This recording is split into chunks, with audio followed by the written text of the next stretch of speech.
మనోజ్, నువ్వు నా బిడ్డవి. లక్ష్మీ ప్రసన్న, విష్ణువర్ధన్ బాబు, మనోజ్ కుమార్. నిన్ను ఎలా పెంచానురా నేను? అందరికంటే నిన్నే గారాభంగా పెంచానురా. నీకే ఎక్కువ ఖర్చు పెట్టి చదివించాలని ప్రయత్నం చేశానురా. నువ్వు ఏది అడిగినా నేను నీకు ఇచ్చానురా. కానీ ఈ రోజున నువ్వు చేస్తున్న పని బిడ్డల గుండెల మీద తంతారంటారే, అలా తన్నేవరా. మనసు ఆవేదనతో కింగిపోతుందిరా. నేను మీ అమ్మ ఏడ్చుకుంటున్నావురా. జర్నలిజం ఉన్నది లేనిది, లేనిది ఉన్నట్టు రాస్తున్నారా.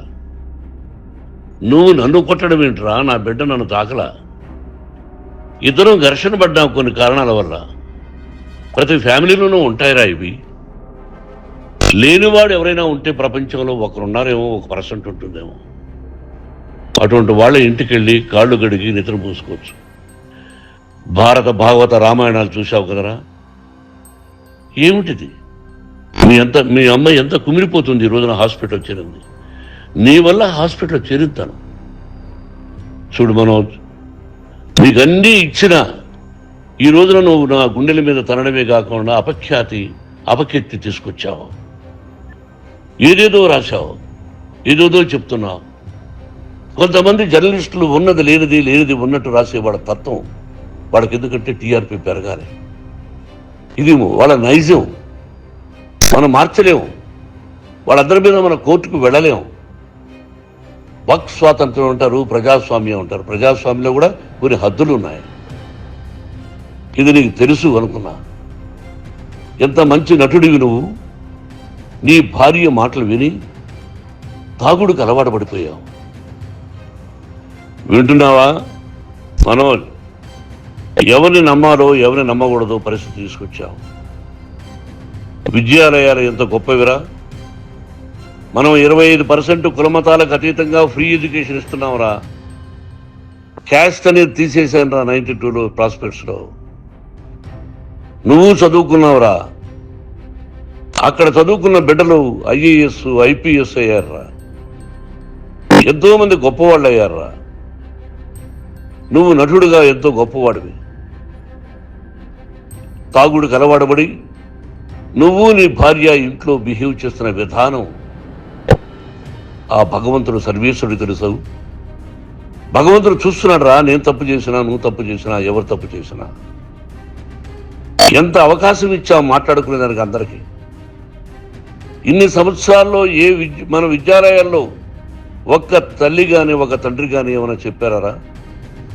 ఆ బిడ్డలు మన బిడ్డలు రా. మీరెంతో నాకు అక్కడ ఉన్నవాడు కూడా నా కూతుర్లు, నా కుమారులు. ఎంతమందికి ఫ్రీ ఎడ్యుకేషన్ ఇస్తున్నావు. వాడి దగ్గర ఏది ఆశించరా. నువ్వు ఎందుకు ఇలా తయారైపోయావు? ఎందుకు ఇంట్లో ఉండే పని వాళ్ళందరినీ కొడుతున్నావు? పనివాడు వాడు పని చేసుకునేదానికి మన ఇంటికి వచ్చాడు రా.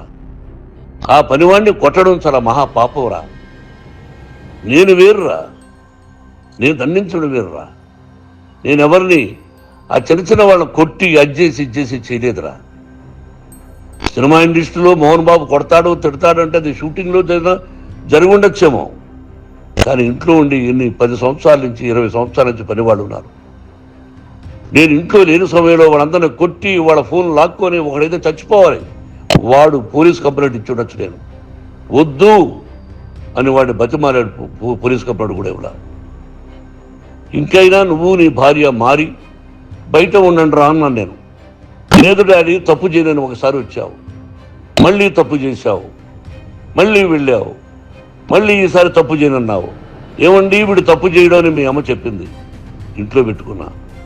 మళ్ళీ నువ్వు చేస్తున్నది, ప్రతిరోజు నువ్వు తాగుతున్న విధానం నీకే తెలుసు. ఇది ప్రజలు నమ్ముతారా లేదా అనవసరం నాకు. నేను నీకు చెప్తున్నా, ఇంతటితో పులి స్టాప్ పెట్టాలి. 3 రోజుల నుంచి రకరకాలుగా రాస్తున్నప్పుడు నా మనసు ఆవేదనతో ఉంది. మళ్ళీ చెప్తున్నా, Mohan Babu university is greater than temples. Greater than temples. బిడ్డలను కాలేజీలో చేర్చుకునే ముందు చెప్తారు, అన్నయ్య ఎంత ఉంది యూనివర్సిటీ రూల్స్, ఇది మా పద్ధతి, మీకు ఇష్టమైతే చేర్చండి, గవర్నమెంట్ బిడ్డల్ని గవర్నమెంట్ ఏమిస్తుందో ఇంత పర్సంటేజీ వాళ్ళకు కూడా మీ దగ్గర ఎందుకు డబ్బు తీసుకుంటున్నావు అంటే దానికి అర్థం పరమార్థం చెప్పాము. దొంగతనంగా తీసుకోలేదు, ప్రతి దానికి చెక్కులు ఉన్నాయి, అది అకౌంట్ ఉంది, దానిలో తప్పులు జరిగితే డిపార్ట్మెంట్ ఉంది, కాలేజీలో ఇంకేమైనా తప్పు జరిగితే గవర్నమెంట్ ఉంది. ఇవన్నీ నీకు తెలుసు. ఈ రోజున ప్రపంచంలోనే నెంబర్ 1గా చేయాలని మీ అన్న కష్టపడి ఇతర దేశాల్లో నెంబర్ 1 యూనివర్సిటీ టైఅప్ చేశాడు. ఈ రోజు నువ్వు చేసిన విధానం ఏమిటి? నువ్వే ఒకప్పుడు నాకు ఇవి ఏమొద్దు నేను యాక్టింగ్ అన్నావు, ఈ రోజున ఏం చేస్తున్నావు? విద్యాలయాల మీద పెట్టావు. తల్లిదండ్రులు చాలా గొప్పవాళ్ళరా. కొంతమందికి డబ్బు కట్టలేకపోవచ్చు, కట్టని వాళ్ళకు కొంత సహాయం చేసాం, అంతా సహాయం చేయలేము. బ్యాంకుల్లో డబ్బు కట్టాలి, లెక్చరర్స్కి డబ్బులు ఇవ్వాలి, యూనివర్సిటీ బ్రహ్మాండంగా నడపాలంటే మంచి లెక్చరర్స్ కావాలి. ఇవన్నీ తెలిసి చేస్తున్నావురా 32-33 సంవత్సరాల నుంచి. అది పక్కన పెడితే అందరినీ కొట్టడానికి వస్తావు, మీ అన్నం తిడతావు. ఒక వ్యక్తి వినయ్ గారని ఆయన వ్యక్తి హెల్ప్ చేయడానికి వస్తే ఆ వినయ్ ఎవరు లజ్జాగుడికి చంపేస్తాను వాడు అన్నావు. ఇవన్నీ ఎంత తప్పురా? అంటే మీ నాన్నగారికి ఎవరు సహాయం చేయడానికి వస్తే వాళ్ళందరినీ లజ్జాగుడుకులు అంటావు, చంపేస్తానంటావు. మీ అన్నను చంపేస్తానన్నావు, చంపరా చూద్దాం మీ అన్న నేనే అన్నా, తాకరా నీ ధైర్యం ఉంటే అన్నా.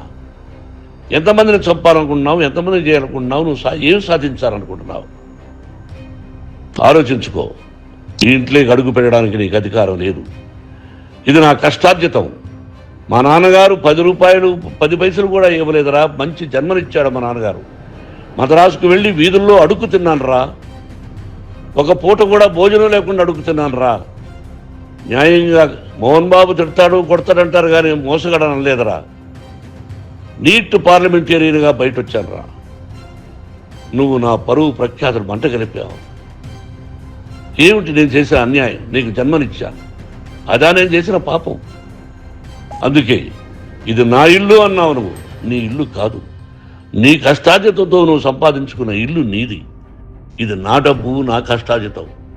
నా కష్టార్జితంలో నేను పిలిస్తేనే మీరు ఇంట్లోకి రావాలి. అటువంటిది పోగొట్టుకున్నావు నువ్వు. ఆస్తులు అంటావా, ముగ్గురికి సమానంగా రాయాలా లేదా అది నా ఇష్టం. ఆస్తులు ఇస్తానా, లేకపోతే గంగపాలు చేస్తానా, లేకపోతే ఎవరికైనా దానధర్మాలు చేస్తానా, అది నాకు సంబంధించిందిరా, నా కష్టార్జితం రా. మీరు చేస్తున్న విధానం గుణగణాలు కావాలరా. మందు తాగచ్చురా, ఎంత తాగాలి? నేను కూడా 1 or 2 పెగ్స్ తీసుకుంటా. ఇది తప్పు కాదు, జనానికి తెలియాలి. నా డబ్బు ఇది. ఏ తాగి ఎవరిని కొట్లా, తాగి నేను తింటున్నా, అది ప్రజలకు అక్కర్లా. నేను తప్పు చేస్తేనే ప్రజలకు కావాలా. ఇవన్నీ ఉన్నాయిరా, ఇవన్నీ తెలుసుకో. జర్నలిస్ట్ సోదరులారా, మీకు నా గతాన్ని తెలుసు, నా భవిష్యత్తు, నేను ఎక్కడి నుంచి వచ్చాను కూడా మీకు తెలుసు. ఈ రోజున మీరు రాస్తున్న విధానం, నా బిడ్డ నన్ను కొట్టాడన్నారు, ఎంత తప్పు. ఈ రోజున నా బిడ్డ మీద కోపంతో అవును చెప్పచ్చు, కాదు. వాడు నా మీద చెయ్యెత్తలేదు. నేను ఘర్షణ పడ్డాం. ఘర్షణ వేరు, కొట్టుకోవడం వేరు. గాయాలతో హాస్పిటల్కి వచ్చి కుంటుకుంటుగా నడిచాడు. మళ్ళీ ఏమని పోలీస్ స్టేషన్కి వెళ్ళి చెప్పాడు. ఎవరో 2 ఉన్నారు, వాళ్ళిద్దరూ నా మీద దాడి చేశారన్నాడు. నా ఇంట్లో పనిచేస్తున్న వ్యక్తుల గురించి పోలీస్ స్టేషన్కి వెళ్ళి చెప్పవలసిన అవసరం అతనికి లేదు, హక్కు లేదు. పోలీస్ డిపార్ట్మెంట్ కూడా తెలుసుకోవాల్సిన విషయం. నా ఇంట్లో ఉండే వర్కర్స్ మీద నేను కంప్లైంట్ ఇవ్వాలి. నువ్వు పర్మిషన్ లేకుండా నా ఇంట్లోకి నువ్వు చొరబడి ఇల్లు నాదంటూ ఇంట్లో పనిచేస్తున్న వర్కర్స్ మీద కంప్లైంట్ ఇచ్చావు. అది ఎంతవరకు పోలీసు న్యాయమో రూల్సో చూద్దాం. పోలీస్ డిపార్ట్మెంట్ ఇంటికి వచ్చింది, వాళ్ళకి రాశాను ఉత్తరం, అయ్యా నేను సీనియర్ సిటిజన్ని, నాకు రక్షణ లేకుండా ఉంది, నా బిడ్డ వల్ల నా ఇంట్లో ఇచ్చి నా బిడ్డను పంపించేసి ఇది నా ఇల్లని. వాళ్ళు నాకు సమాధానం ఇవ్వకపోగా ఎవరిని పట్టించుకోలేదు. ఇప్పుడు పోలీసు వాళ్ళు వచ్చి ఏమండి రూల్స్ ప్రకారం నా బిడ్డ ఇంటికి రాకూడదంటే మాకు హయ్యర్ డిపార్ట్మెంట్, హయ్యర్ అథారిటీ వాళ్ళు ఫోన్ చేశారు, మీరు ఎవరిని స్టాప్ చేయొద్దండి, బయట నుంచి ఎవరైనా వస్తే వాళ్ళని స్టాప్ చేయండి అన్నారు. 2 రోజుల నుంచి 10 మంది 20 మంది వస్తున్నారు. వాళ్ళు అలా చూస్తూ నిలబడ్డారు, వాళ్ళు ఫోటోలు తీసుకున్నారు, వాళ్ళ మీద మళ్ళీ వదిలేస్తున్నారు. ఎవరిని నిందించాలి? But I give respect to the police department. వాళ్ళకి ఏ అధికారి ఫోన్ చేశాడో ఆ అధికారికి ఏ పొలిటీషియన్ చేశాడో అది వాళ్ళకే వదిలేస్తున్నా. కాబట్టి వాళ్ళు పోలీస్ కంప్లైంట్ ఇచ్చినా కూడా మేము సంబంధం లేదని అంటున్నారు. కాబట్టి నేను నా బిడ్డను నిన్ను నాపు చేస్తున్నా. నువ్వు ఇంట్లోకి వచ్చే అధికారం నీకు లేదు. నువ్వు వచ్చి నీ బిడ్డను తీసుకెళ్ళు. సంతోషం. నువ్వు రాలేదు, నీ బిడ్డను జాగ్రత్తగానే చూసుకుంటావు. Take care your self daughter, that's all. మీ అమ్మ హాస్పిటల్లో అడ్మిట్ అయింది.